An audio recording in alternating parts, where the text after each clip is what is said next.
When I cast my mind back to that summer of 1936, different kinds of memories offer themselves to me. We got our first wireless set that summer. Well, a sort of set. And it obsessed us.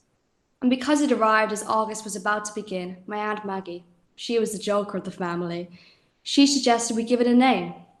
She wanted to call it Lugh, after the old Celtic god of the harvest.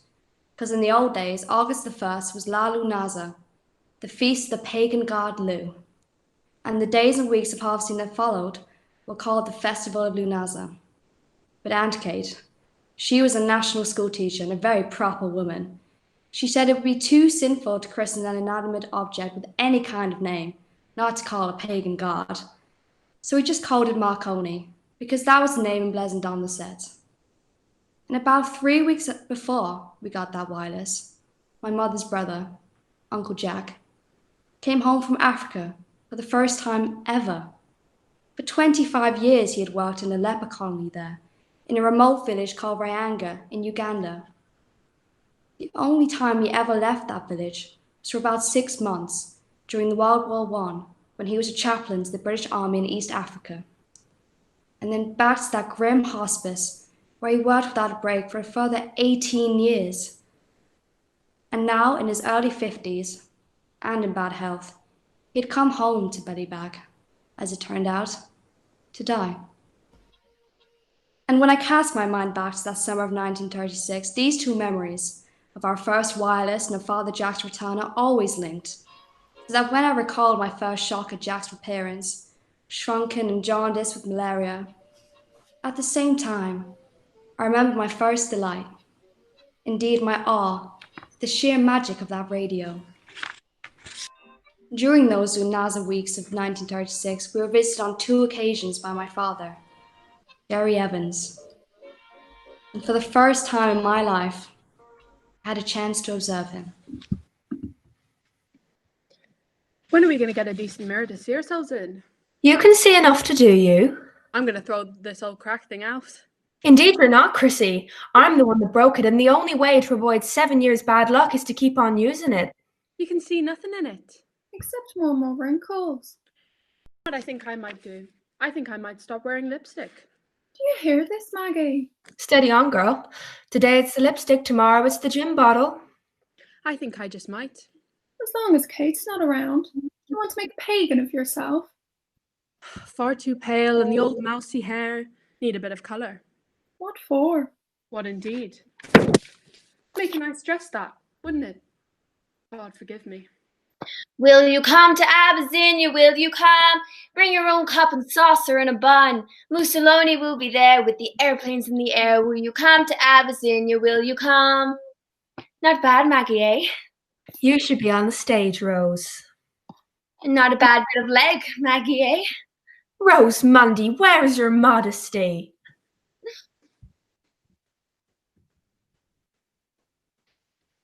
Good, Maggie, good, good. Look, Agnes, look.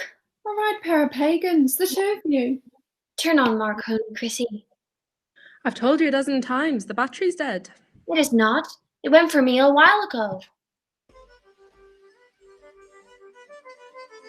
Let's go, Rosie. Told you. That outfit's useless. Kate'll have a new battery back with her. If it's the battery that's wrong.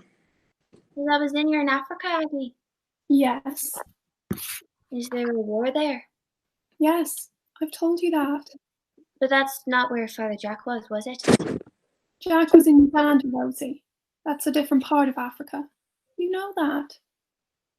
Yes. I do, I know that. Will you vote for De Valera? Will you vote? If you don't, we'll be like Gandhi with his goat. Uncle Bill with bolting glass has his wire up his... Will you vote for De Valera? Will you vote? I'll tell you something, Rosie. The pair of us should be on the stage. The pair of us should be on the stage, Aggie. What's that son of yours out there? God knows, as long as he's quiet. He's making something. It looks like a kite. Oh, that was the wrong thing to do. He's going to have your hair, Chris. Mine's like a windbush. Will you wash it for me tonight, Maggie? Are we off for a big dance somewhere? After I've put Michael to bed. What about then? I'm your man. Pity there aren't some boys about to play with. Now you're talking. Couldn't we all do with that? Maggie! Wouldn't it be great if we had a... Shh. What is it? Thought I heard Father Jack at the back door. I hope Kate remembers his quinine. Oh, remember, Kate forgets nothing. There's going to be pictures in the hall next Saturday, Aggie. I think I'll go. Yes. I might be meeting somebody there. Who's that? I'm not saying. Do we know him? I'm not saying. You'll enjoy that, Rosie. You love the last picture we saw. And he wants to bring me up to the back hills next Sunday at Lughnasa. His father has a boat there, and I'm thinking maybe I'll buy a bottle of milk with me. And if I've enough money saved, to buy a pack of chocolate biscuits. Danny Bradley is a scud, Rose. I never said it was Danny Bradley. He's a married man with 3 young children. And that's just where you're wrong, Missy, so there. She left him 6 months ago, Aggie, and went to England. Rose, love, we just want... And who are you to talk, Christina Mundy? Don't you dare lecture me. Everybody in the town knows that Danny Bradley is... And you're jealous too. That's what's wrong with me, the whole of you. You're jealous of me. He calls me his rosebud. He waited for me outside the chapel gate last Christmas, and he gave me this. That's for my rosebud, he said. Is it a fish, Rosie? Isn't it lovely? It's made of pure silver, and it brings me good luck. It is. I wear it all the time, beside my miraculous medal. I love him, Aggie. I know. Bastard. Summertime was nearly over, blue Italian skies above. I said, Mister, I'm a rover. Can't you spare a sweet word of love? For God's sake, I've got an iron in there. How was I to know that? Don't you see me ironing? Now you've lost it. Get out of my road, will ya? Rosie, love, would you give me a hand with this? If we don't work a bit faster, we'll never get 2 dozen pairs finished this week. What are those supposed to be? Kites. Kites? God help you with. Watch where you're walking at, Maggie. You're standing on a tail. Did it squeal? I'll make a deal with you, Cobb. I'll give you a penny if those things ever leave the ground, right? You're on. I've got new rules for you. Give up. What goes round and round the house and sits in the corner? A broom. Why's a river like a watch? You're pathetic. Because it never goes far without winding. Hurry out, hurry in, lift your foot, stab it in. What is it? Give up. Think. Give up. Have you one brain in your head? Give up. A sock. A what? A sock. A sock. You know, lift your foot, stab it. Do you know what your trouble is, Cobb? You are buck stupid. Count, there's a rat! Where? Where? Jesus, Mary and Joseph, where is it? Caught you again, Aunt Maggie. You wee evil brat. God forgive you. I'll get you for that, Michael. Don't you worry, I won't forget that. And I had a barley sweet sugar for you. Are there bits of cigarette stuck to it? Jesus Christ, someday you're going to fill a woman's life with happiness. There. I hope it chokes you.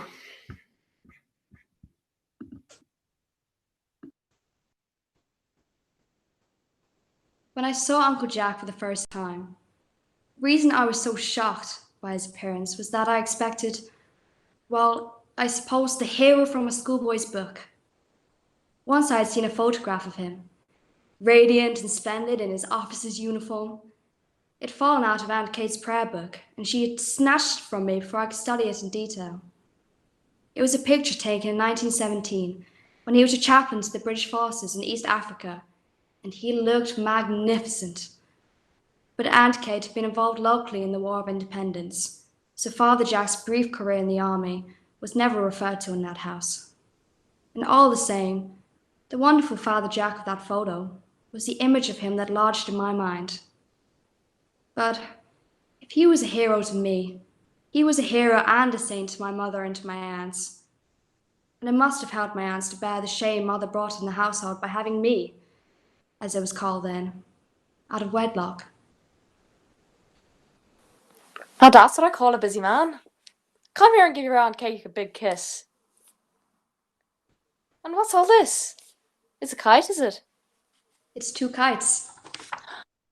It certainly is 2 kites. And they're the most wonderful kites I've ever seen. And what are these designs? Their faces. I painted them. Oh, good Lord! They put the heart across me. You did those. God bless us. Those are scarifying. What are they? Devils? Gods? Ghosts? I wouldn't like to see those lads up in the sky looking down on me. Hold on now. Do you know what this is? Of course you do. It's a spinning top. Good boy. And this? This is the whip. Do you know how to use it? Indeed you do. What'd you say? Thanks. Thank you, Aunt Kate. And you know what I have in here? A new library book. Filled with coloured pictures. We'll begin reading it at bedtime. Call the moment you're ready to fly them. I wouldn't miss it for all the world. Do you know what he's at out there? Did you see Christina? Making 2 kites? Some kites he'll make. All by himself, no help from anybody. You always said he was talented, Kate. No question about that. And very mature for his years. Very cheeky for his years. I think he's beautiful, Chris. I wish he was mine. Is that a spinning top he has? It's nothing. Oh, Kate, you spoiled him. Where'd you get it? Morgan's Arcade. And I'm sure he didn't even thank you. I know why you went into Morgan's. He did indeed. He's very mannerly. You wanted to see Austin Morgan. Every field along the road. They're all out of the hay and corn. Because you have a notion for that all Austin Morgan. Going to be a good harvest by the look of it. I know you have. She's blushing. Look, isn't she blushing? You need to put a stitch in that hem, Rosie. What you don't know is what he's going with a wee young thing from Caddickfad. Rose, what Austin Morgan does or doesn't do with... Then why are you blushing then? She's blushing, isn't she? Why? Why? Why, Kate? For God's sake, Rose, shut up, would you? Anyhow, we always knew you had a... Rosie, pass me those steel needles, would you, please? Are you tired? That road from the town gets longer every day. You can laugh if you want, but I'm going to get that old bike fixed up and I'm going to start learning to ride this winter. Many about Ballybeg.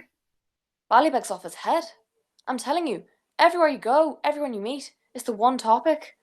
Are you going to the harvest dance? Who are you going with? What are you wearing? This year's going to be the biggest ever and the best ever. All the same, I remember some great harvest dances. Don't we all? Another one of those riveting Annie MP novels for you, Agnes. Ah, thanks. The Marriage of Nurse Harding. Oh dear, for you, Christina. 1 teaspoonful every morning before breakfast. What's this? Cod liver oil. You're far too pale. Thank you, Kate. Because you take no exercise. Anyhow, I'm in the chemist shop and this you girl, a wee slip of a thing, can't even remember her name. Her mother's the knitting agent that buys her gloves, Agnes. Vera McLaughlin. Her daughter, whatever you call her. Sophia. Miss Sophia, who must be all of 15. She comes up to me and she says, I hope you're not going to the Miss Harvest dance, Miss Mundy. It's going to be just supreme this year. And honest God, if you'd seen the delight in her eyes, you'd think it was heaven that she was talking about. I'm telling you, off his head, like a fever in the place. That's the quinine. The doctor says it won't cure the malaria, but it might help to contain it. Is he in his room? He's wandering about the back somewhere. I told the doctor you thought him very quiet, Agnes. Yes. Well, didn't she? And the doctor says we must remember how strange everything here must be to him after so long. And on top of that, Sohili has been his language for 25 years. So that it's not that his mind is confused, it's just that he has difficulty finding the English words to say what he wants. No matter what the doctor says, Kate, his mind's a bit confused. Sometimes he doesn't know the difference between us. I've heard him calling you Rose, and he keeps calling me some strange name, like... Akawa. That's Aggie, you've heard him, haven't you? Akawa was his houseboy. He was very attached to him. I think I'm getting corns in this foot. I hope to God I don't end up crippled like poor mother. May she rest in peace. Wouldn't it be a good one if we all went? Went where? To the harvest dance. Aggie. Just like we used to. All dressed up, I think I'd go. I'd go too, Aggie. I'd go with you. For heaven's sake, you're not serious, Agnes. Are you? I think I am. Ha! There's more than Ballybeg off his head. I think we should all go. Have you any idea what it'll be like? Crawling with cheeky young brat that I taught years ago. I'm game. We couldn't, Aggie, could we? And all the riffraff from the countryside. I'm game. Oh God, you know how I love dancing, Aggie. What do you say? You have a 7-year-old child. Have you forgotten that? You could wear that blue dress of mine. You have the figure for it and it brings out the colour of your eyes. Can I have it? God, Aggie, I could dance non-stop all night, all week, all month. And who'd look after Father Jack? And you look great in that cotton dress you got for your confirmation last year. You're beautiful in it, Kate. What sort of silly talk is this? And you can wear my brown shoes with the crossover straps. This is silly talk. We can't, Agnes. How can we? Will Maggie go with us? Will Maggie what? Try to stop her. Oh God, Agnes, what do you think? We're going. Are we? We're off, we're away. Maybe we're mad. Are we mad? It costs 4 and 6 to get in. I've £5 saved. I'll take you. I'll take us all. Hold on now. How many years has it been since we were to harvest dance? At any dance. And I don't care how young they are, how drunk and dirty and sweaty they are. I want to dance, Kate. It's the festival of Lughnasa. I'm only 35. I want to dance. I know, Agnes. I know. All the same. Oh my God, I don't know if it's... It's settled. We're going. The Monday girls, all 5 of us together. Like we used to do. Like we used to. I love you, Aggie. I love you more than chocolate biscuits. No. We're going nowhere. If we all want to go. Look at yourselves, will you? Just look at yourselves. Dancing at our time of day. That's for young people with no duties and no responsibility and nothing in their heads but pleasure. Kate, I think we... Do you want the whole countryside to be laughing at us? Women of our years. Mature women. Dancing. What's come over you all? And this is Father Jack's home. We must never forget that. Ever. No. We're going to no harvest dance. What you just said. And there'll be no more discussion about it. The matter's over. I don't want it mentioned again. Tea. Soap. Indian jelly. Meal. I am sick of looking at that white Worcester of yours, Rosie. Some pet that. Look at the lump he took out of my arm. You don't speak to him right. I know the speaking he'll get from me, the weight of my boot. Would you put some turf on that fire, Chrissy? I'm going to make some soda bread. Watch out, she's in one of her cranky moods. Your 10 wood wild woodbine, Maggie. Great, the tongue's out a mile. You missed it all, Maggie. What did I miss this time? We're all going to the harvest dance like the old days. And then Kate. Your shoes, Rose. The shoemaker says, whatever kind of feet you have, only the inside of the soles wear down. Is that a bad thing? That is neither a bad thing nor a good thing, Rose. It's just distinctive, as might be expected. Corn flour, salt, tapioca. It's gone up a penny for some reason. Sugar for the bilberry jam, if we ever get the bilberries. Look at the packet of wild woodbine she got me. What's wrong with it? Only 9 cigarettes in it. They're so wild that one of them must have escaped on her. Doesn't Jack call you a kawa too, Maggie, sometimes? Yes. What does it mean? A kawa was his houseboy, Kate says. Damn it. I thought it was Swahili for gorgeous. Maggie! That's the very thing we could do with here. A houseboy. And the battery. The man in the shop says we go through these things quicker than anyone in Ballybeg. Good for us. I met the parish priest. I don't know what has happened to that man. But ever since Father Jack came home, he can hardly look me in the eye. That's because you keep winking at him, Kate. He's always moody, that man. Maybe that's it. Paper, candles, matches. The world's not good on that young Sweeney boy. He was anointed last night. I didn't know he was dying. Not an inch of his body that wasn't burned. Does anybody know what happened? Some silly prank up in the hills. He knows he's dying. The poor boy just lies there moaning. What sort of prank? How would I know? What are they saying in the town? I've known no more than I've told you, Christina. It was last Sunday week, the first night of the festival of Lughnasa. They were doing what they do every year up in the back hills.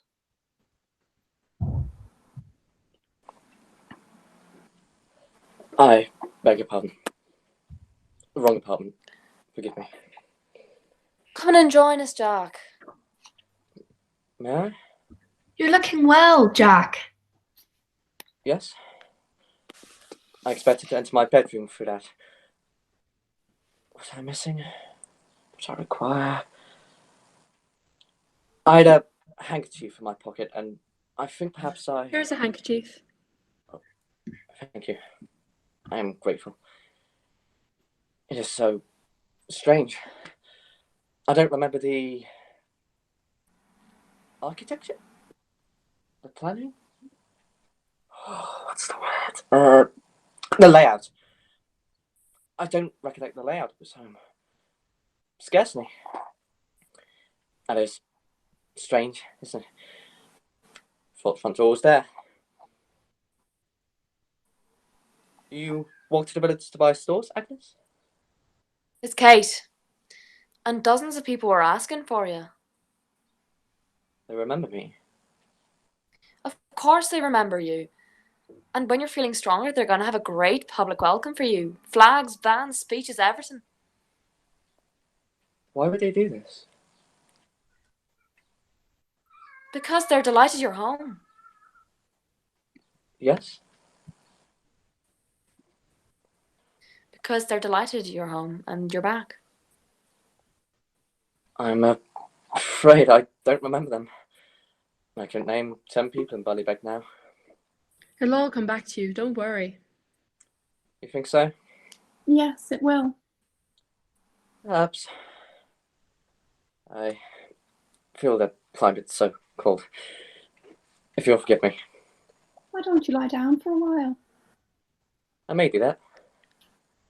Thank you. You're most kind.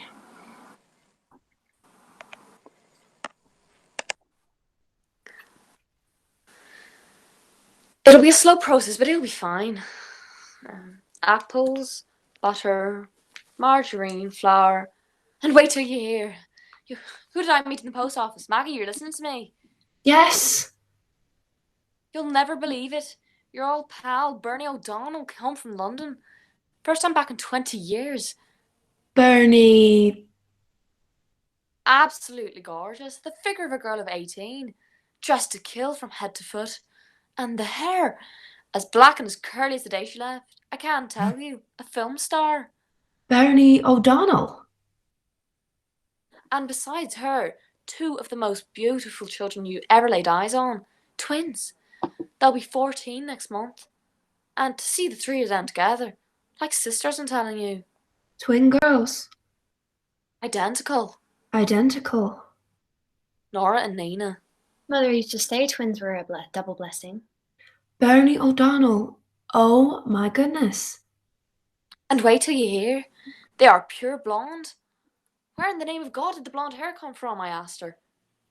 The father, Eric, she says, he's from Stockholm. Stockholm? Where's Stockholm, Maggie? So there you are. Bernie O'Donnell, married to a Swede. I couldn't believe my eyes. But the same bubbly, laughing, happy Bernie, asking about everybody by name. She remembered us all. Knew all about Michael, had his age the very month. Was Agnes still the quickest knitter in Ballybeg? Were none of us thinking of getting married? And were we wise? Do you remember me? Rose had the sweetest smile she ever saw. There. But asking specifically for you, Maggie. How you were doing, what you were doing, how you were looking. Were you as light-hearted as ever? Every time she thinks of you, she says, she has the memory of the two of you hiding behind the turf stack, passing a cigarette between you and falling about laughing about somebody called, what was it? Curly somebody? Curly McDade, an idiot of a fella, bald as an egg at 17. Bernie O'Donnell. Oh my goodness. Will she be around for a while? Leaving tomorrow. We won't see her so. That's a pity. Nice names, aren't they? Nina and Nora. I like Nora. Nice name, strong name. I'm not so sure about Nina. Do you like Nina for a name? Nina, no, not a lot. Well, if there is a Saint Nina, I'm afraid she's not in my prayer book. Maybe she's a Swedish saint. Saints in Sweden, what'll it be next? Mother used to say twins were a double blessing. You've already offered us that cheap wisdom, Rose. You've got some flour on your nose, Maggie. When I was 16, I remember slipping out one Sunday night. It was this time of year, the beginning of August, and Bernie and I met at the gate of the workhouse, and the pair of us went to a dance in Artstraw. I was being pestered by a fellow called Tim Carlin at the time, but it was really Brian McGuinness that I was keen on. Remember Brian with the white hands and the longest eyelashes you ever saw? But of course, he was crazy about Bernie. Anyhow, the two boys took us to the bar of their bikes, and off the four of us headed to Artstraw, 15 miles away. If Daddy had known, may he rest in peace. At the end of the night, there was this competition for the best military two-step. It was down to 3 couples, the local pair from Artstraw, we, Timmy, and myself. He was up to about here on me. And the third was Brian and Bernie. They were just so beautiful together, so stylish, you couldn't take your eyes off them. People just stopped dancing and gazed at them. And when the judges announced the winners, they were probably blind drunk. Naturally, the local couple came first. And Timmy and myself came second, and Brian and Bernie came third. Poor Bernie was stunned. She couldn't believe it. Couldn't talk, couldn't speak to us for the rest of the night. She wouldn't even cycle home with us. She was right, too. They should have won. They were so beautiful together. The last time I saw Brian McGuinness, remember Brian with the... And the next thing I heard, he had left for Australia. She was right to be angry, Bernie. I know it wasn't fair. It wasn't fair at all. I mean, they must have been blind drunk, those judges, whoever they were. Is it working now, Christina? What's that? Marconi. Marconi? Yes, should be.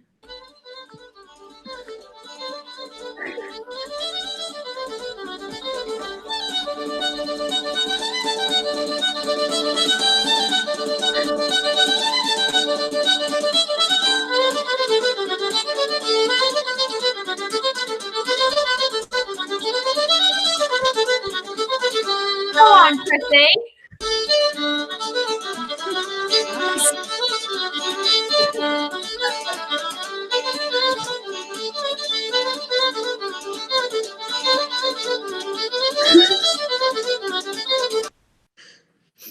It's away again, that old thing. Sometimes you're good with it, Aggie. Fill the top. Is it warm? Roasting.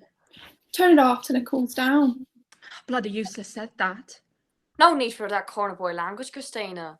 There must be some reason why it overheats. Because it's goddamn bloody useless said, that's why. Goddamn bloody useless. Come here to you see. Look who's coming down the lane. Who's coming? I only got a glimpse of him, but I'm almost certain it's Who is it? Jerry Evans, Chrissy. Christ almighty! He's at the bend in the lane. Oh, Jesus Christ almighty! How dare Mr. Evans show his face here? He wants to see his son, doesn't he? There's no welcome for that creature here. Who hid my Sunday shoes? We'll have to give him tea. I don't see why we should. And there's nothing in the house. No business at all coming here and upsetting everybody. You're right, I hate him. Has anybody got any spare shoelaces? Look at the state of that floor. Maybe he just wants to meet Father Jack. Father Jack may have something to say to Mr. Evans. Agnes, put those clothes away. My woodbine! Where's my woodbine? He won't stay the night, Kate, will he? He certainly won't stay the night in this house. Have you got a piece of cord, Aggie? Anyone got a piece of twine? Behave quite normally. Be very calm and very dignified. Stop peeping out, Rose. There's nobody coming at all. Let me see. You imagined it, Maggie? Oh God. He's not there at all. Yes, he is. Maggie's right. There he is. Show me. Has he a walking stick? Yes, And a straw hat? yes. Is Mr. Evans all right? Yes. There Oh, he sweet. is. Oh, sweet God, look at the state of me. What will I say to him? How close is he? I couldn't look that man in the face. I just hate him. Hate him. That's a very unchristian thing to say, Rose. There's no look and talk like that. Look at my hands, Kate. I'm shaking. You are not shaking. You are perfectly calm, and you meet him outside. You're looking beautiful, and you'll do this. You'll tell him his son is healthy and happy, and then you'll send him packing. Yourself and Michael are managing quite well without him, as you always have. Of course, ask him in, and give the creature his tea. And stay the night if he wants to. But in the outside loft. And alone. Now, I brought a newspaper home with me. Did anybody see where I left it? Where is he, Maggie? In the garden. Agnes, did you see where I left my paper? It's on the turf box, Kate. How are you, Chrissy? Great to see you. Hello, Jerry. And how have you been these past 6 months? 13 months. 13? Never. July last year. July the 7th. Wow. Where does the time go? 13 months. A dozen times, 2 dozen times, I planned a visit and then something turned up and I couldn't get away. Well, you're here now. Certainly am. And that was a bit of good fortune. Last night in the bar in Sligo, bump into this chappie with a brand new Morris Crowley, who let slip he's heading for Ballybeg. Ballybeg. Something familiar about that name. So, here I am, in the flesh, as a matter of interest. Bit of good luck now, wasn't it? Yes. He just let it slip. And here I am. Oh yes, wonderful luck. Yes. Looks terrified, the poor fella. Terrified my foot. Come here till you see him, Maggie. Not just now. I'm sure he could do with a good meal. I'll give him 3 minutes. Then, if she doesn't hunt him, I will. You're looking wonderful, Chrissy. Really great. Terrific. My hair is like a wind bush. Looks lovely to me.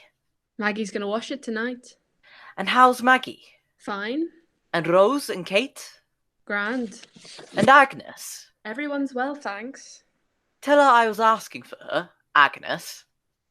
I would ask you in, but the No. Some other time. Thanks all the same. The old schedule's a bit tight today. And that chap who gave me a lift tells me Father Jack's home. Just a few weeks ago. All the way from Africa. Yes. Safe and sound. Yes. Terrific. Yes. Lucky man. Yep. Must take up some exercise, putting on too much weight. He's not still there, is he? Yes. Doing what in God's name? Talking. Would someone please tell me what they have to say to each other? He's Michael's father, Kate. That's a responsibility that never burdened Mr. Evans. A commercial traveller called into Kate's school last Easter. He said he met you somewhere in Dublin. He had a stupid story about you giving dance lessons up there. He was right. He was not, Jerry. Cross the old ticker. Real lessons. All last winter. What sort of dancing? Strictly ballroom. You should have been the one giving them. You're always far better than me. Don't you remember? Oh yes, that was fun while it lasted. I enjoyed that. And people come to you to be taught. Don't look so surprised. Everybody wants to dance. I had thousands of pupils, millions. Jerry. 53. I'm a liar. 51. And when the good weather came, they all drifted away. Shame, really. Yes, I enjoyed that. But I've just started a completely new career as a matter of interest. Never been busier. Gramophone salesman. Agents for the whole country, if you don't mind. Minerva Gramophones, the wise buy. Sounds good, Jerry. Fabulous. All I have to do is get the orders and pass them on to Dublin. A big enterprise, Chrissy. Oh, one very big enterprise. And it's all right for you. Unbelievable. The wholesaler can't keep up with me. Do you see this country? This country is gramophone crazy. Give you an example.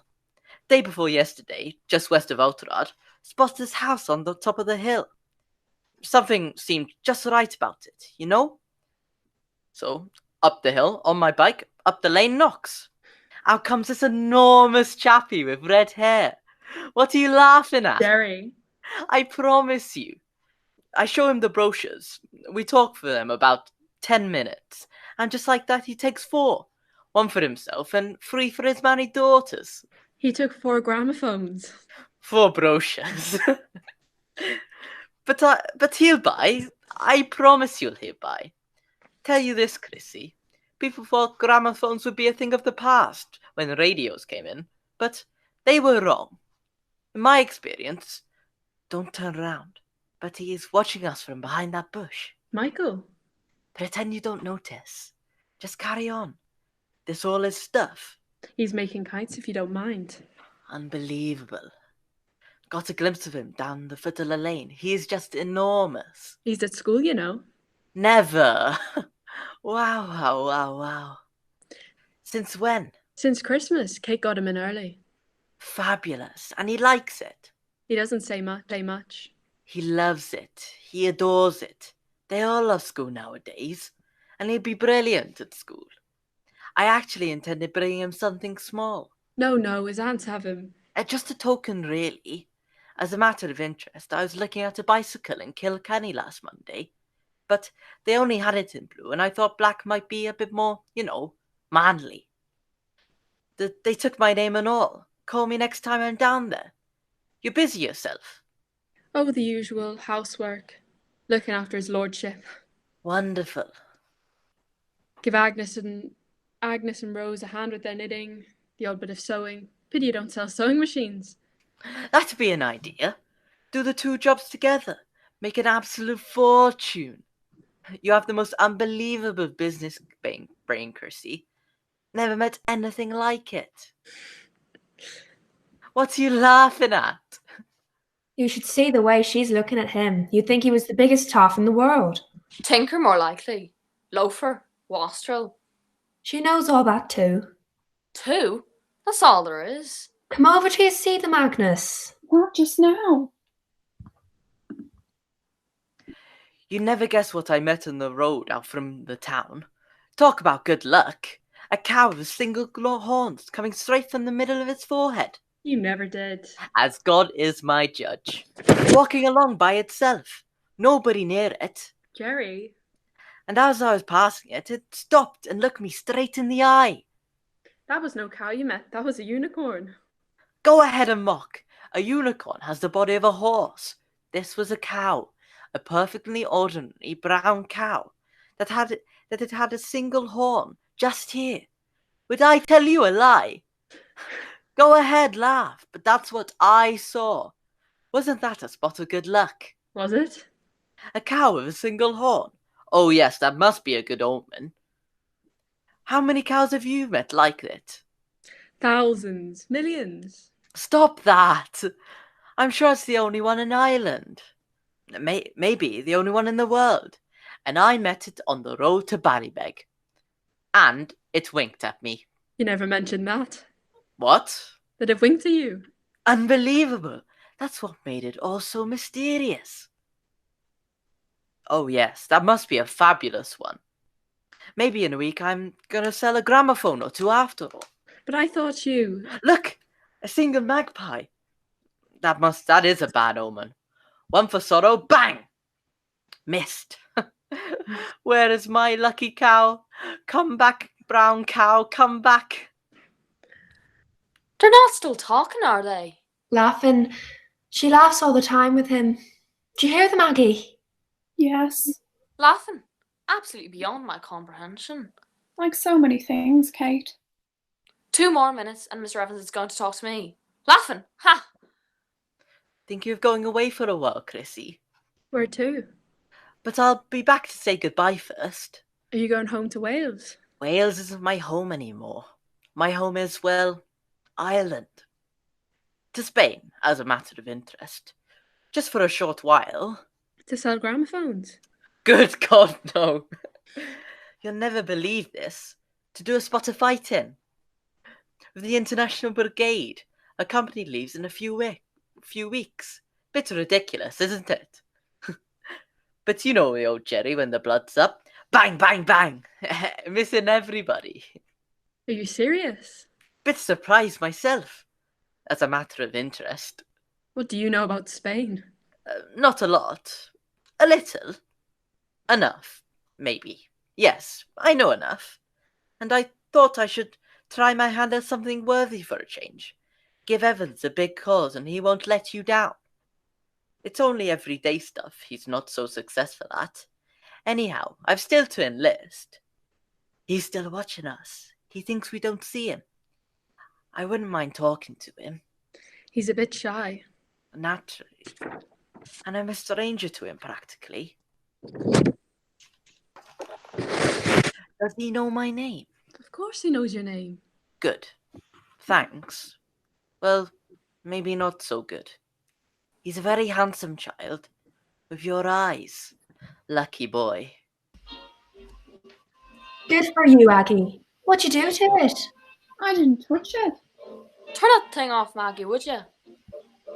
You have a gramophone. I could have got you one wholesale. It's a wireless set. Oh, very posh. It doesn't go half the time.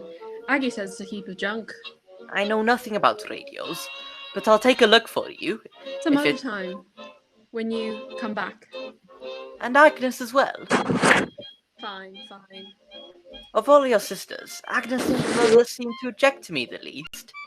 Tell her I was asking for her. I'll tell her. Good tune. Jerry, Don't talk. where are you at? Not a word. Oh God, Jerry. Shh. They're watching us. Who is? Maggie and Aggie from the kitchen window. Hope so. And Kate. And Father Jack. Better still. Terrific. They're dancing. What? They're dancing together. God forgive you. He has her in his arms. He has not. The animal. They're dancing around the garden, Aggie. Oh God, what sort of a fool is she? He's a beautiful dancer, isn't he? He's leading her astray again, Aunt Maggie. Look at her face. She's easily led. Come here till you see, Aggie. I'm busy. For God's sake, can't you see I'm busy? That's the only thing that Evans creature could ever do well, was dance. And look at her, the fool. For God's sake, would you look at what fool of a woman? Her whole face alters when she's happy, doesn't it? They dance so well together. They're such a beautiful couple. She's as beautiful as Bernie O'Donnell one day, isn't she? Do you know the words? I never know the words. Neither do I. Doesn't matter. This is more important. Marry me, Chrissy. Are you listening to me? I hear you. Will you marry me when I come back in 2 weeks? I don't think so, Jerry. I'm mad about you. You know I am. I've always been mad about you. When you're with me. Leave this house and come away with me. But you'd walk out on me again. You don't intend to, but that's what would happen. Because that's your nature and you can't help yourself. Not this time, Chrissy. This time will be... Don't talk anymore. No words.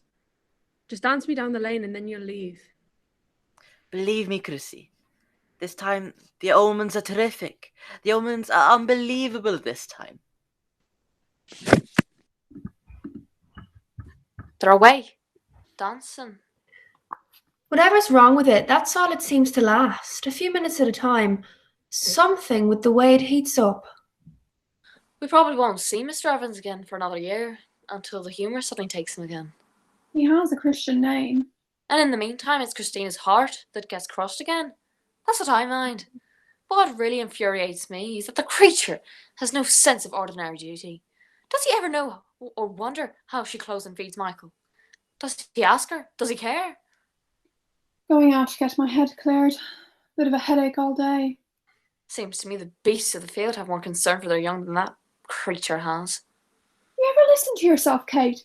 You're such a damned righteous bitch. And his name is Jerry. Jerry. Jerry. What was that all about? Who's to say? Don't I know his name is Jerry? What am I calling him? St. Patrick? She's worried about Chris too.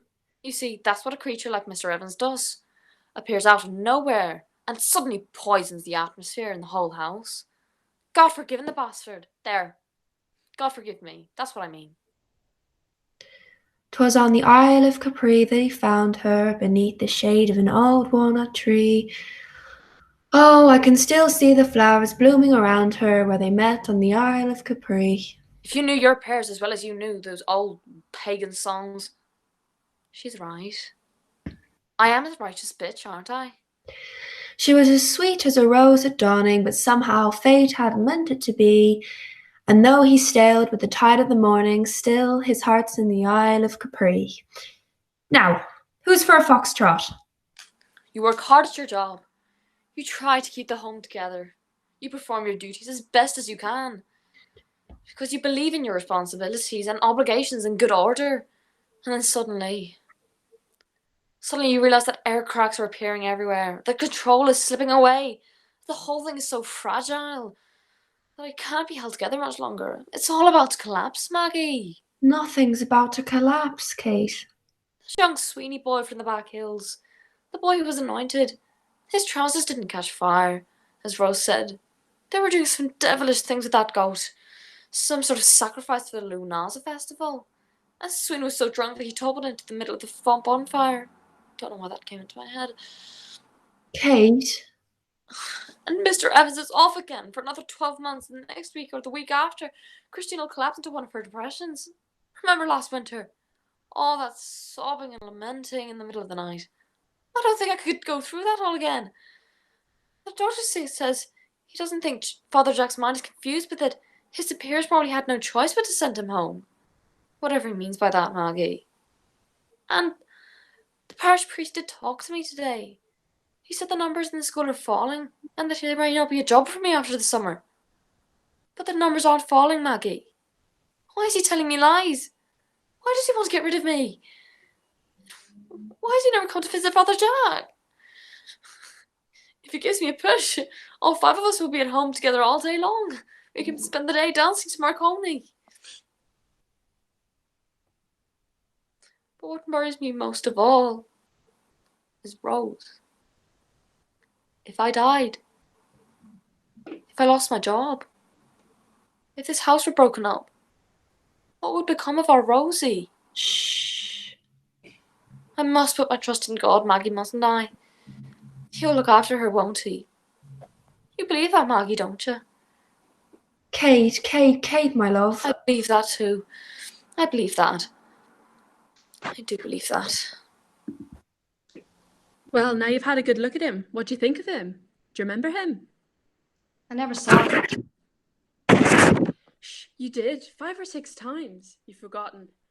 And he saw you at the foot of the lane. He thinks you've gotten very big. And he thinks you're handsome. And Kate got me this spinning top that won't spin. He's handsome. Isn't he handsome?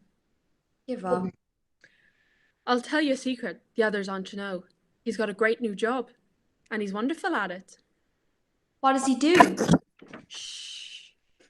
And he's got your bicycle, a black. And he's going to bring it with him the next time he comes. Is he coming back soon? Maybe. Yes, he is. Well, how soon? Next week, the week after, soon. Oh yes, you have a handsome father. You're a lucky boy, and I'm a very, very lucky woman. Another bit of good news for you, lucky boy. You have your mother's eyes.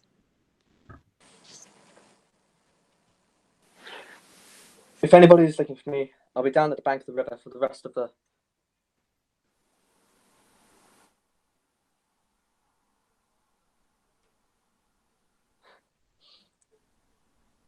I beg your pardon. My mind was... It's... Kate. It's Kate. And Agnes. And Margaret. How are you, Jack? And this is... Christina. Forgive me, Chris. You're only a baby when I went away. I remember my mother lifting you up as the train was pulling out to the station, and catching your hand and waving it at me. You were so young you had scarcely any hair. received managed to attach a tiny pink. Oh, what's the word? A bow. Just about here. And as you waved your hand, the bow fell off. It's like a picture? A photograph. It's like a photograph in my mind. Hair isn't much better even now, Jack. And I remember you crying, Margaret. Was I? Oh, yes. Your face was all blotchy with tears. You may be sure. Beautiful as ever. And you and Kate were mother's right. Rose was between you. You each had a hand. And mother's face, I remember, showed nothing. I often wondered about that afterwards. She knew she'd never see you again in her lifetime. I know that. But in the other life, do you think perhaps Mother didn't believe in the ancestral spirits? Ancestral? What were you blathering on about, Jack? Mother was a saintly woman who knew she was going straight to heaven. And don't you forget to take your medicine again this evening. You're supposed to take it 3 times a day. One of our priests took so much quinine that became an addict and almost died. A German priest, Father Shapegi. He was rushed to the hospital in Kampala, but they could do nothing for him. So Cow and I brought him to our local medicine man. And Carl Shapegi lived until he was 88. There was a strange white bird in my windowsill when I woke up this morning. That's Rosie's pet rooster. Keep away from that thing. Look at what it did to my arm, Jack. One of these days I'm going to wring its neck. That's what we do when we're younger, when we want to please the spirits. Or to appease them. We call a rooster, or a young goat. It's a very exciting exhibition. That's not the word, is it? Demonstration? No. Show? No. What's the word I'm looking for? Spectacle? That's not it, no. The word to describe is sacred and mysterious. You have a ritual killing. You offer up sacrifice. You have dancing and incantations. What is the name for the Gone. Lost it. Never mind. My vocabulary has deserted me. Doesn't matter. I think perhaps I should put on more clothes. Did you speak Swahili all the time out there, Jack? All the time, yes. To the people, Swahili. When the Europeans call, we speak English. Or if we have a visitation from the district commissioner. The present commissioner knows Swahili, but he won't speak it. He's a stubborn man. He and I fight a lot, but I like him. The Irish outcast, he calls me. He's always inviting me to spend a weekend with him in Kampala to keep me from going native, as he calls it. Perhaps, when I go back, if we cooperate with the English enough, they give you lots of money for churches and schools and hospitals. He gets so angry with me because I won't accept his money. Brought me my superiors in head house last year. They were very cross. Oh, very cross. But I like him. When I was saying goodbye to him, he thought this was so funny. He gave me this. Present of the last governor's ceremonial hat. Ceremony! That's the word! How could I have forgotten that? The offering, the ritual, the dancing, a ceremony. Such a simple word. What was I telling you about? The district commissioner gave you this preset? Yes. A wonderful triangular hat with 3 white ostrich plumes rising up out of the crown. I have it in one of my trunks. I'll show it to you later. Ceremony. I'm so glad I got that. Do you know life out there is strange? Coming back in the boat, there are days when I couldn't remember even the simplest of words. Not that anybody seemed to notice.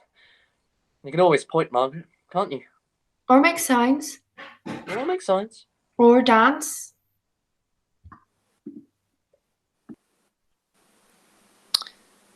What you must do is read a lot. Books, papers, magazines, anything. I read every night with young Michael. It's great for his vocabulary. I'm sure you're right, Kate. I'll do that. I haven't seen young Michael today, Agnes. Christina, Jack. Sorry, He's around there somewhere, making kites if you don't mind. and I have still to meet your husband. I'm not married. Ah. Michael's father was here a while ago. Jerry Evans. Mr. Evans is a Welshman. Not that that's relevant to... You were never married? Never. We're all in the same boat, Jack. We're hoping that you'll hunt about and get some men for all of us. So Michael is a love child? Yes, I suppose so. It's a fine boy. He's not a bad boy. You're lucky to have him. We're all lucky to have him. In Ryanga, women were eager to have love children. The more love children you have, the more fortunate your household is thought to be. Have you ever loved children? She certainly has not, Jack. And strange as it may seem to you, neither has Agnes, nor Rose, nor Mackie, nor myself. No harm to Ryanga, but you're home in Donegal now. And as much as we cherish love children in this home, they're not exactly the norm. And the doctor says if you don't take exercise, your legs will seize up on you. So I'm going to walk you down to the main road and up again 3 times. And then you'll get your tea. And then you'll read the paper from front to back. And then you'll take your medicine. And then you'll go to bed. And then we'll do the same thing tomorrow and the day after and the day back until you have you back to what you were before. You start off and I'll be with you in a second. Where's my cardigan?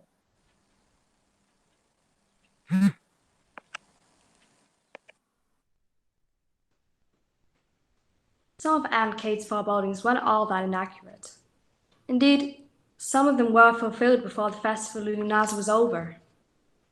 She was right about Uncle Jack. He had been sent home by his superiors, not because his mind was confused, but for reasons that became clearer as the summer came to a close. And she was right about losing her job in the local school. Parish priest didn't take her back when the new term began, although that had more to do with Uncle Jack than falling numbers. And she had good reason for being uneasy about Rose, and had she known about Agnes too. But what she couldn't have foreseen was that the home would break up quite so quickly, and that when she would wake up one morning in early September, both Rose and Agnes would have left, and forever. But she was wrong about my father. I suppose the natures were so out of tune that she could always be wrong about my father. Because he did come back in a couple of weeks, as he said he would, and although my mother and he didn't go through a conventional form of marriage, once more they danced together, witnessed by aunts and sisters. And this time it was a dance without music, just there, in ritual circles round and round that square, and then down the lane and back up again, slowly, formally, with easy deliberation. And my mother with her head thrown back, with her eyes closed and her mouth slightly open, and my father holding her just that little distance away from him, so that he could regard her upturned face. And no singing, no melody, no words, only the swish and whisper of their feet across the grass. And I watched the ceremony from behind that bush. But this time, they were only conscious of themselves and of their dancing. And when he went off to fight with the International Brigade, my mother grieved as any bride would grieve. This time there was no sobbing, no lamenting, no collapse into a deep depression.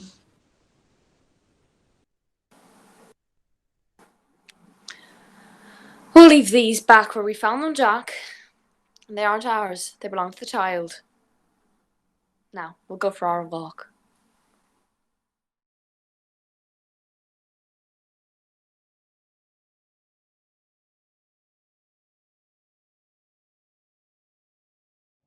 Did I hear the church bell ringing? A big posh wedding today. Or one of my sisters? No such luck. A man called Austin Morgan and a girl from Carrickfat? Austin Morgan. Should I know that name? I don't think so. The only arcade in the town. And how are you today? Cold as usual, Maggie. And complaining about it, as usual. Complain away, why wouldn't you? And it is getting colder, but you're looking stronger every day, Jack. I feel stronger too. Now, off my last walk of the day. Number 3. Number 4. Down past the clothesline, across the stream, round the old well, and up through the meadow. And when that's done, Kate won't have to nag at me. Nag? Nag. Something wrong with that. It's not. Nag. It's not a word, is it? Nag, yes, to keep on at somebody. Yes? Nag. Good. So my English vocabulary is coming back too. Great. Nag. Still sounds a bit strange. Time for another walk, Jack. Just about to set out on number 4, Kate. And thank you for keeping at me. No sign of Rose and Agnes yet. They said they'd be back for tea. They're away picking bilberries. You used to pick bilberries. Do you remember? Down beside the old quarry. The very place. Mother and myself, at Lughnasa. The annual ritual. Of course I remember. And then she'd make the most wonderful jam. And that's what you took to school with you every day all through the winter.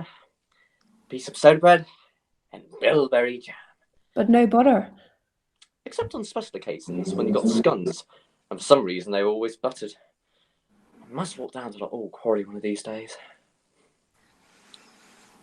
Oh, ruddier than the cherry, oh, sweeter than the berry, oh, nymph more bright than moonshine nights, like kidlings blithe and merry.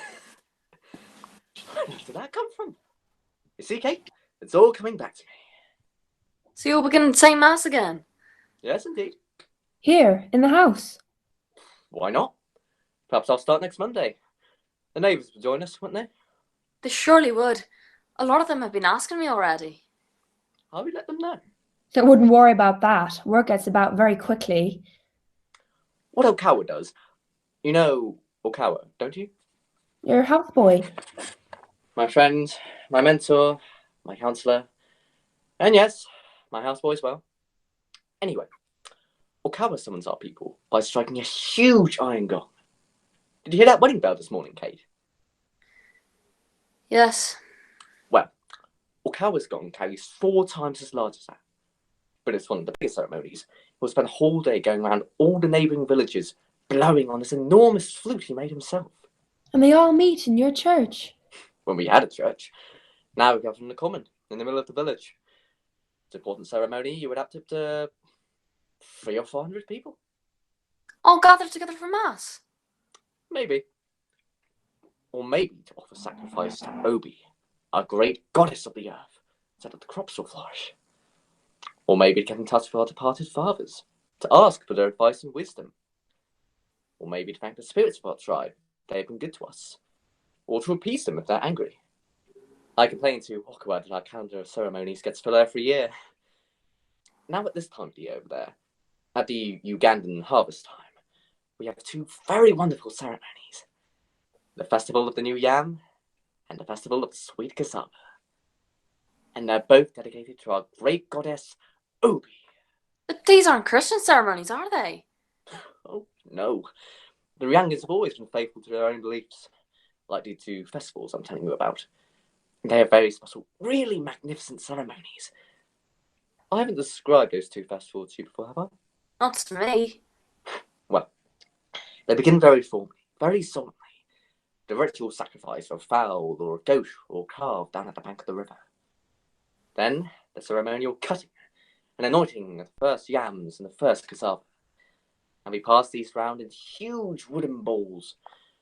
Then the incantation, a chant really, that expresses our gratitude. And it also acts as a rhythm or percussion for the ritual dance. And then, when the Thanksgiving is over, dancing continues. And the interesting thing is that it grows naturally into a secular celebration. So that almost imperceptibly, the religious ceremony ends and the community celebration takes over. And that part of the ceremony is a real spectacle. We light fires around the periphery of the circle. And we paint our faces with coloured powders. And we sing local songs. And we drink palm wine.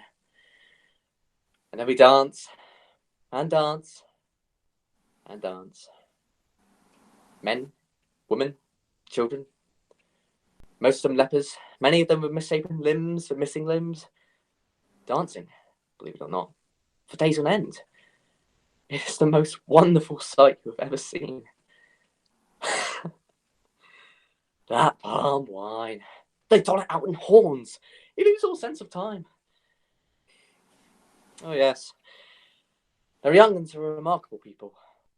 There's no distinction between the religious and the secular in their culture.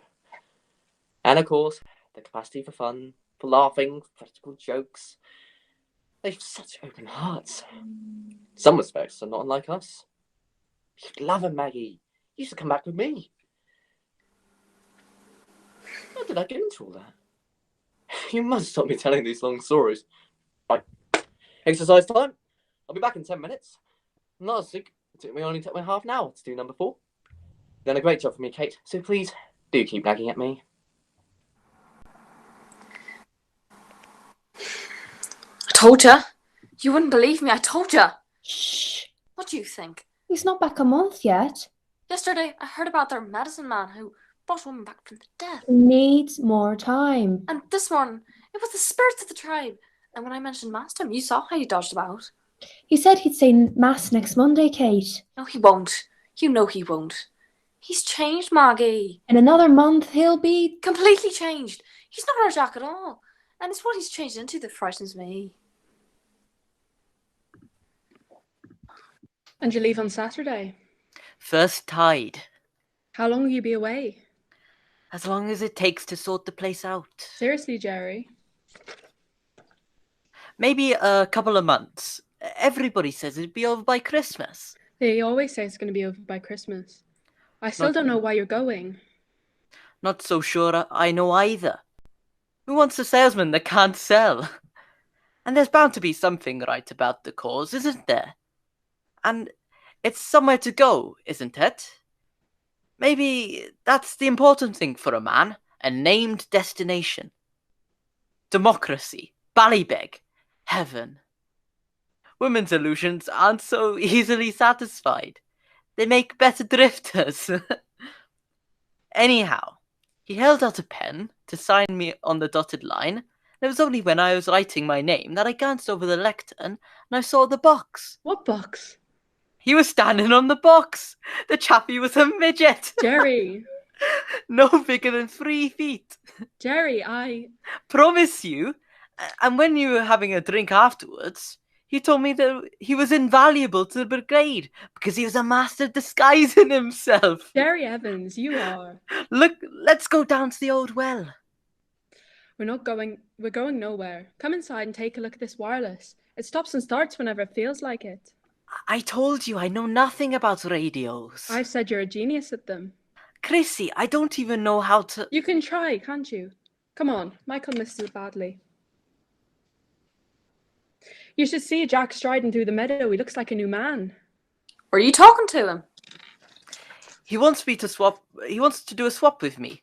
I'm to give him the hat, and he's to give me some sort of three-cornered hat with feathers that the district commissioner gave him. Sounds a fair exchange. Chrissy says you're great with radios, Jerry. I'll take a look at it. Why not? All I can tell you is it's not the battery. I got a new one yesterday. Let me check the aerial first. Very often, that's where the trouble lies. Then I'll have a look at the ignition and sparking plugs. Leave it to Jerry. He sounds very knowledgeable. It may be something you can't fix. I know you're not responsible for Jerry's decisions, Christina. But it would be on my conscience if I didn't tell you how strongly I disapprove of this international brigade caper. It's a sorry day for Ireland when we send young men off to Spain to fight for godless communism. For democracy, Kate. I'm not going to argue. I just want to clear my conscience. That's the important thing, of course. And now you've cleared it. Turn the radio on, Chrissy, would you? It's on. Right. Just as we were coming out of town, we met Vera McLaughlin, the knitting agent. Agnes and Rose aren't back yet? They'll be here soon. She says she'll call in tomorrow and tell them herself. The poor woman's very distressed. Tell them what? She's not buying any more handmade gloves. Why not? Too dear, she says. Too dear! She pays them a pittance. There's a new factory started up in Donegal town. They make new machine gloves more quickly there and far more cheaply. The people there are used to buy their gloves directly from the factory now. That's awful news, Chrissy. She says they're organising buses to bring the workers to the factory and back every day. Most people who used to work at home have signed on. She tried to get a job there herself. They said she was too old. She's 41. The poor woman could hardly talk. Oh God, poor Aggie, poor Rose. What'll they do? Shh! They're back. Let them have their tea in peace. Tell them later. Who is that beautiful woman? Jerry? Up here, Aggie. Where? On top of the sycamore. Mother of God. Come up and join me. What are you doing up there? You can see into the future from here, Aggie. The tree isn't safe, Jerry. Please come down. Come up and see what's going to happen to you. That branch is dead, Jerry, I'm telling you. Do you think I could get a job at the circus? Wow, wow, wow, wow. Jerry! He flies through the air with the greatest of ease. Whee! Oh, Jerry, stop it, stop it. That daring young man on the flying trapeze. You're going to fall. I'm not looking, I'm not watching. That clown of a man is up on top of the sycamore. Go and tell him to come down, Chrissy. He's fixing the aerial. He's going to break his neck, I'm telling you. As long as he fixes the wireless first. How are the bilberries, Agnes? Just that bit too ripe. We should have picked them a week ago. Is that a purple stain on your Gansey? I know. I'd only begun when I fell into a bush. And look at my hands, all scrabbed with briars. For all the sympathy I got from Rosie, nearly died laughing at me. How is she now? Is she still in bed? Bed? She wasn't feeling well. She left me and went home to lie down. She's here, isn't she? I haven't seen her. Have you? No. When did she leave you? Hours ago, I don't know. Almost immediately after we got to the old quarry. She said she felt out of sorts. And she went off by herself? Yes. To come home? That's what she said. She's not in her bed. Oh, God, where could she? Start at the beginning, Agnes. What exactly happened? Nothing happened, nothing at all. We left here together, when was it? Just after 1 o'clock.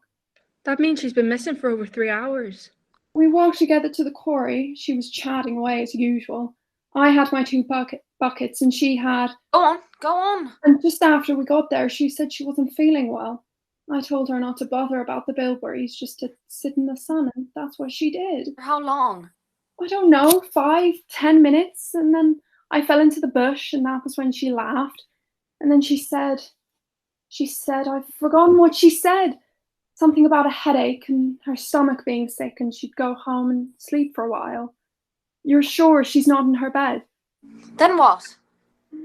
Where is she? What's happened to our Rosie? What direction did she go in when she left you? Direction? Stop snivelling, Agnes. Did she go towards home? I think so. Yes, I don't know. Maggie? She may have gone into town. She wouldn't have gone into town in her Wellingtons. She was wearing her good shoes. Are you sure? Yes, and her blue cardigan and her good skirt. I said to her, you're some lady to go picking bilberries with. And she laughed and she said, I'm some toff. Aren't I, Aggie? I'm some toff. Had she a bottle of milk with her? I think so, yes. One of her cans. Had she any money with her? She had half a crown, that's all she has. Danny Bradley. What? Who? Danny Bradley. Lughnasa, up in the back hills. Oh God, no. What? What's this? What about the back hills? She has some silly notion about that scamp Bradley. She believes he is in love with her. He gave her a present last Christmas, she says. What do you know about this Bradley business? I know no more than Chris has. I've often seen you and Rose whispering together. What plot have you been hatched between Rose and Mr. Bradley? No plot, please, Kate. You're lying to me, Agnes. You're withholding. I want the truth. Honest to God, all I know is what Chris is just... I want to know everything you know. Now! I want... That'll do, Kate. Stop that at once. She may be in the town. She may be on her way back home now. She may have gone and taken a weak turn on her way back from the quarry. We're going to find her. You search on the fields on the upper side of the lane. You take the lower side and go as far as the main road. I'm going into town to tell the police. You're going to no police, Maggie. If she's mixed up with that Bradley Christian, I'm not going to have to broadcast it all over. I'm going to the police, and you'll do what I tell you to do. There she is. Look, there she is. Rosie, love, we were beginning to get worried about you. They're nice, Aggie. They're sweet. And you got 2 canfuls. Good for you. Is your stomach settled? My stomach. We weren't feeling well. Remember? When we were at the quarry? Oh, yes. I'm fine now, thanks. You left me there and said you were coming home to lie down. You remember that? Yes, But you didn't come home, Rose. that's right. And we were very worried about you. Well, here I am. Were you in the town? That's why you're all messed up, isn't it? You went into Ballybeg, didn't you? She's home safe and sound, and that's all that matters. Now, I don't know about you girls, but I can tell this chicken is weak with hunger. Let me tell you what's on the menu for this evening. Our beverage is the usual hot sweet tea. There is a choice between cowrie sea bread and soda bread, both fresh from the chef's oven. And now we must come to the difficulty. There's only 3 eggs between us, but there's 7 of us. I wish to God you would persuade that white rooster of yours to lay eggs, Rosie. There are 8 of us, Maggie. How are they? Of course, the soldier up the sycamore. Not a great larder, but a nice challenge to someone like myself. Right, my suggestion is eggs ballybeg. In other words, scrambled and served on a light toasted cowrie seed bread. Followed, for those so inclined, by 1 magnificent wild woodbine. Everybody happy? Excellent, Margaret. Settled. We'll go and pick some more bilberries next Sunday, Rosie. All right. Remember the cans you had? You had your own 2 cans, remember? Did you take them with you? Where to, Aggie? Into the town. Wherever you went. I hid them at the quarry behind the stone wall. They're safe there. I'll go back and pick them up later this evening. Does anybody know where my overall is? It's lying across your bed. And you need to put some turf in, Rose. I'll change first, Maggie. Be quick about it. How many pieces of toast do you want? All that loaf, and go easy on the butter. That's all we have. Now, parsley, and just a whiff of basil. I don't want you to be too optimistic, girls, but you should know I feel very creative this evening. I want to know where you've been, Rose. You've been gone for the entire afternoon. I want you to tell me where you've been. Later, Kate, after. Where have you been for the past 3 hours? Luana. I didn't hear what you said, Rose. Luana. Kate, just leave. You walked from the quarry to Luana. Yes. Did you meet somebody there? Yes. Had you arranged to meet somebody there? I had arranged to meet Danny Bradley there, Kate. He brought me out in his father's blue boat. I don't want to eat anything, Maggie. I brought a bottle of milk and a packet of chocolate biscuits with me, and we had a picnic on the lake. Then the 2 of us went off to the back hills. He showed me what was left of the Luana fires. A few of them were still burning away up there. We passed young Sweeney's house, you know. The boy who got burnt. The boy who you said was dying. Well, he's on the mend, Danny says. His legs will be scarred, but he'll be all right. It's a very peaceful place up there. There was nobody there but Danny and me. He calls me his rosebud, Aggie. I told you that before, didn't I? Then we walked down as far as the workhouse gate, and I came home by myself. And that's all I'm going to tell you, and that's all you're going to hear. What has happened to this house, Mother of God? Will we ever be able to lift our heads ever again? The following night, Vera McLaughlin arrived and explained to Agnes and Rose why she couldn't buy their hand-knitted gloves anymore. Most of her home knitters were already working in the new factory, and she advised Agnes and Rose to apply immediately. The Industrial Revolution had finally caught up with Ballybeg. But they didn't apply, even though they had no other means of making a living, and they never discussed their situation with their sisters. Perhaps Agnes made the decision for both of them, because she knew Rose wouldn't get work. Or perhaps, as Kate believed, because Agnes was too nonchalant to work in a factory. Or perhaps the two of them just wanted away. Anyhow, on my first day back at school, when we came into the kitchen for breakfast, there was a note propped up against the milk jug. We are gone for good. This is best for all. Do not try to find us. It was written in Agnes's resolute hand. And of course they did try to find them. So did the police and so did our neighbours, who had a huge network of relatives all over England and America. They had vanished without trace. And by the time I tracked them down, 25 years later in London, Agnes was dead, and Rose was dying in a hospice for the destitute in Southwark. The scraps of information I gathered about their lives during those missing years were too sparse to be coherent. They had moved about a lot. They had worked as cleaning women in public toilets and factories in the underground. And then when Rose could no longer work, Agnes tried to support them both, but couldn't. And from then on, I gathered, they gave up. They took to drink, slept in parks and doorways on the Thames embankment. And then Agnes died of exposure. And 2 days after I found Rose in that grim hospice, she didn't even recognize me, of course. She died in her sleep. And Father's Jack health improved quickly, and he soon recovered, his full vocabulary and full of bounce and vigour. But he didn't say Mass that following Monday. In fact, he never said Mass again. And of course, there was never a civic reception with bands and flags and speeches.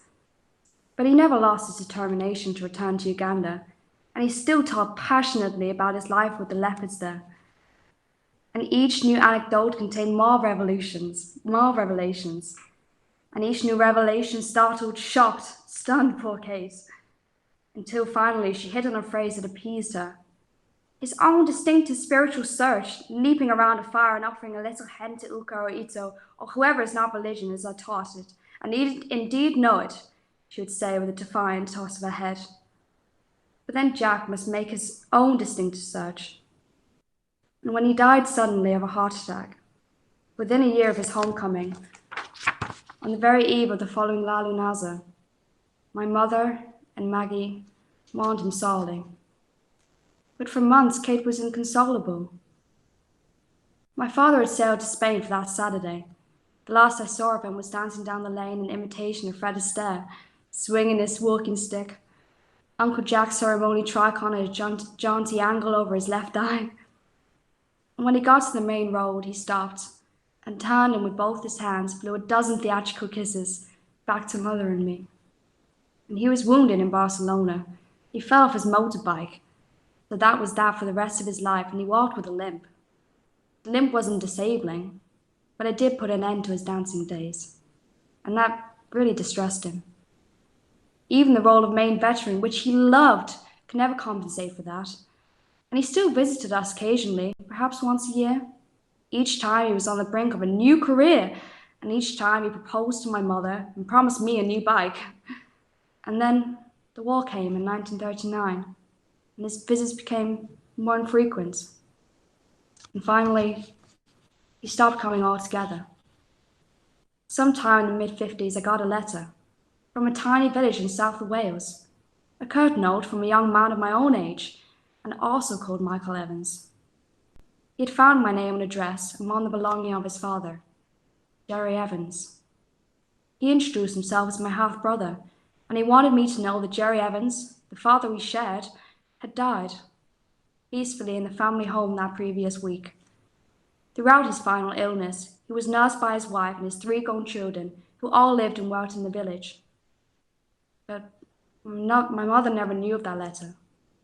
I decided to tell her, decided not to, vacillated for years as my father would have done. And eventually, rightly or wrongly, the information for myself. Well, at least that's good news. What's that? The young Sweeney boy from the back hills is going to live. Good news indeed. Michael, where are you? We need some turf brought in. Are you still up there? Don't stand there. I might fall on top of you. Have you any idea what you're doing? Come on up here to me. I'm sure I will. We never made love on top of a sycamore tree. If you fall and break your neck, it'll be good for you. Nobody can vanish quicker than Michael, fella, when you need him. I had a brilliant idea when I woke up this morning, Aggie. I thought to myself, what is it that Ballybeg badly needs and hasn't got? A riddle. You give up. A dressmaker. So, why doesn't Agnes Mundy, who has such clever hands, why doesn't she dressmake? Clever hands. You get a pile of work. They come to her from far and wide. She'd make a fortune. Some fortune in Ballybeg. And not only would the work be interesting, but she wouldn't be ruining her eyes staring at grey wool all day. Did you notice how Rose squints at things now? It's the job for you, Aggie, I'm telling you. Oh, holy God, girls, don't tell me I'm out of fags. How's that happened? Chrissy, you're a genius. Look, Kate. Misery, happiness. Want to drag? Who's keeping those wonderful eggs, Ballybeg? If I had to choose between one wild woodbine and a man, say, of 52, widower, plump, what would I do, Kate? Well, I'd take the fatso, wouldn't I? God, I really am getting desperate. Maybe I should go re-angle with you, Jack. I know you won't, but I know you'd love it. Could you guarantee a man for each of us? I couldn't promise 4 men, but I should be able to get one husband for all of you. Would we settle for that? One between the 4 of us. That's our system, and it works very well.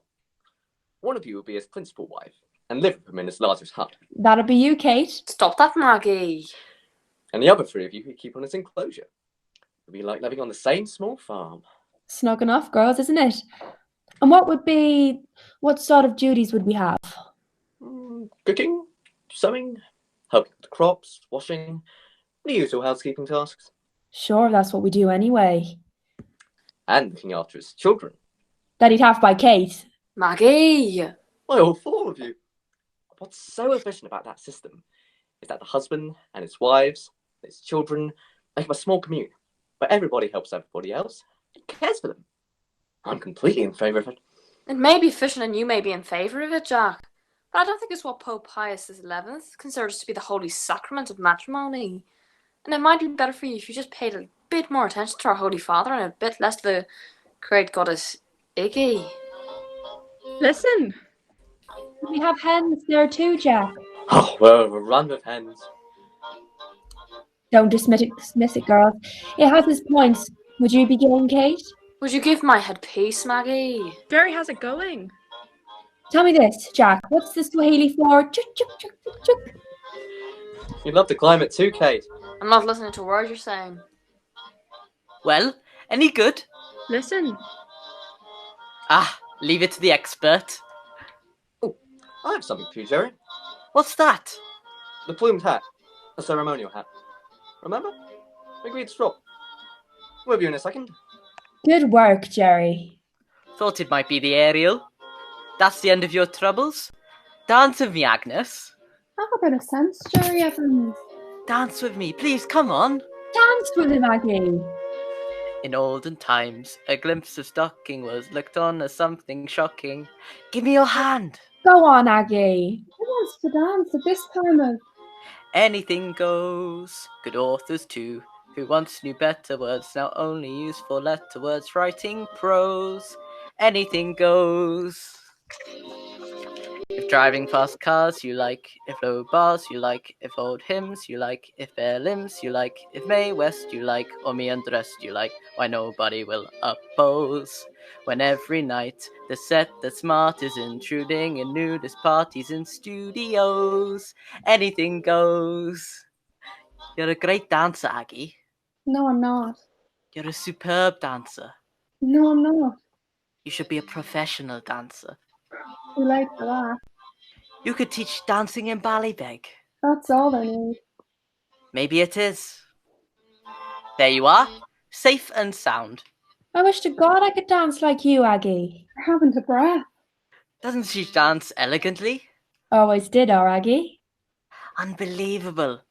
Now, Chrissy, you and I. Not now. I wonder where Michael's got to. Come on, Chrissy. Once around the floor.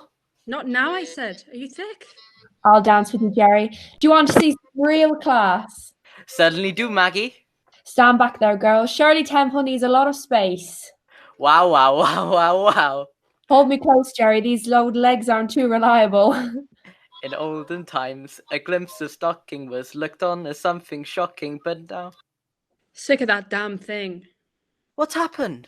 What are you at there, Chrissy? We're only wasting the battery and we won't get another one until next weekend. It wasn't to be, Jerry, but there'll be another day. That's a promise, Maggie.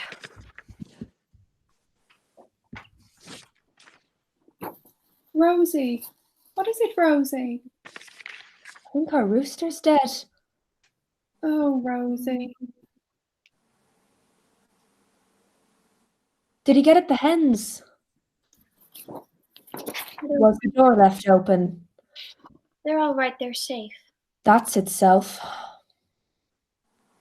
We'll get another white rooster for you, Rosie. Doesn't matter. And I'll put manners in him early on. I don't want another. Poor old Rosie. We can hardly expect him to lay for us now. Where's that Michael fellow got to? Michael! He hears me all right, you know. I'm sure he's joking about out there somewhere, watching us. Michael! All right, girls, what's missing? Knives, forks, plates. Jesus, Mary and Joseph. Jerry, my friend, where are you? Out here, Jack. There you are. I put on my ceremonial clothes for the formal exchange. There was a time when it fitted me, believe it or not. Wonderful uniform, isn't it? Unbelievable. I could do with that in Spain. It was my uniform when I was chaplain to the British Army during the Great War. You know only too well what it is, Jack. Isn't it splendid? Well, it was splendid. Cal was always dressing up in it. I really must give to him to keep. It's not at all suitable for this climate, Jack. You're right, Kate. Just as a ceremony, then I'll change back. Now, if I'm at home, what we do when we swap or barter is this. I place my possession on the ground. Go ahead. Put it on the ground, anywhere. Just your feet. Now, take 3 steps away from it. Yes? Symbolic distancing from what you once possessed.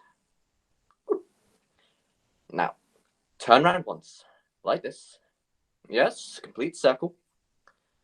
And that's the formal rejection of what you once had. You no longer lay claim to it. Now I cross over to where you stand. Right. And you come over to the position I have left. So, excellent. Exchange is now formally and irrevocably complete. This is my straw hat, and that is your tricorn hat. Put it on. Splendid. And it suits you. Doesn't it suit him? His head's too big. What about that? Is that better, Agnes? You're lovely. In olden times, a glimpse of stocking was looked on as something shocking. Oh, what about this? Or like this? Or for the back of my head? Would you look at them, strutting around like a pair of peacocks? Now, tea time. I'll make the tea. You can start again tomorrow. Let me finish off Lughnasa. Chrissy, put on Marconi. I think it's broken again. Jerry fixed it, didn't you? Then Chrissy got at it again. Possess that thing if you ask me. I wish we could use words like that, Christina. There's still a great heat in the sun. Great harvest weather. I love September. Cooking time, girls. Wait a while, Maggie. Enjoy the bit of heat that's left. Next Sunday, then. Is that all right? What's next Sunday? We'll get some bilberries. Yes, yes. Whatever you say, Aggie. Not bad for a kid of 7. Look at the artwork. Wow, wow, wow, wow. That is unbelievable. I keep telling his mother. She has a very talented son. So there, Mr. Evans. Have you all seen these? I hate them. I think they're just wonderful. Look, Jack.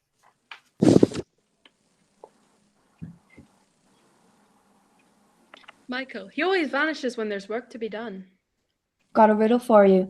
Why is a gramophone like a parrot? Maggie. Because a parrot. God, I've forgotten. As I said, Father Jack was dead within 12 months, and with him and Agnes and Rose all gone, the heart seemed to go out of the house. Maggie took on the task Rose and Agnes had done and pretended to believe that nothing had changed. My mother spent the rest of her life in the knitting factory and hated every day of it. And after a few years doing nothing, Kate got the job tutoring the young family of Austin Morgan of the Arcade. But much of the spirit and fun had gone out of their lives.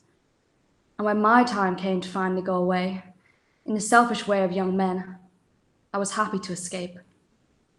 And so, when I cast my mind back to that summer of 1936, different kinds of memories offer themselves to me. There's one memory, that Lughnasa time, that visits me most often. What fascinates me about that memory is that it owes nothing to fact. That memory, atmosphere, is more real than instant, and everything is simultaneously actual and illusory.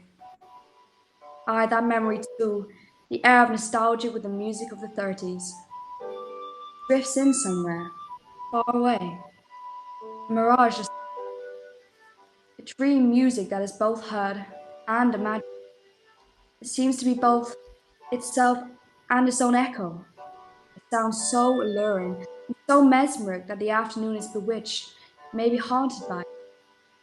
What is so strange about that memory is that everybody seems to be floating in those sweet sounds, moving rhythmically, languorously, in complete isolation, responding more to the mood of the music than to its beat.